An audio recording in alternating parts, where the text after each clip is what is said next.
মামা তোমার নামটা কি? রাকিব হাসান। তুমি হিন্দু না মুসলমান? মুসলমান। আটটা মুট করো, তোমারে কয়টা কথা কইয়ে দিয়ে যামু। অবশ্যই কথা কয়টা যদি সত্য হয় হাসা বলবা তো? অবশ্যই। মিথ্যা কইলেও কিন্তু আল্লাহর কাছে ঠেকা থাকবা। না মিথ্যা বলবো না। তুমি যেই দল সাপোর্ট করো সেই দল 36 বছর পরে ওয়ার্ল্ড কাপ পাইছে, কথা ঠিক না বে ঠিক? ঠিক। রাগ করলা? না রাগ করি না। তুমি যেই দল সাপোর্ট করো সেই দলে যেই সেরা প্লেয়ার হয় সেই হাত দিয়ে একটা গোল দেয়, কথা ঠিক কিনা? ঠিক। রাগ করলা? না রাগ করি না। তুমি যেই দল সাপোর্ট করো সেই দলে বর্তমানে একটা প্লেয়ার ছাড়া আর কেউ খেলতে পারে না, কথা ঠিক না বে ঠিক? ঠিক। রাগ করলা? না রাগ করি না।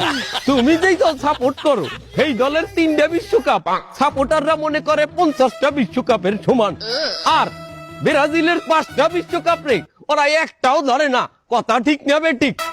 ঠিক। রাগ করলা? না রাগ করি না। তুমি যেই দল সাপোর্ট করো সেই দলের একটা প্লেয়ার বুড়ো হয়ে যাইবে, কেউ তোমরা ওরে ছাড়বা না, ওরে ছাড়া বিশ্বকাপ খেলবা না, কথা ঠিক কিনা? ঠিক। রাগ করলা? না রাগ করি নাই। তোরা কি রাগ নাই? ভাই রাগ করি নাই। আমার বাবা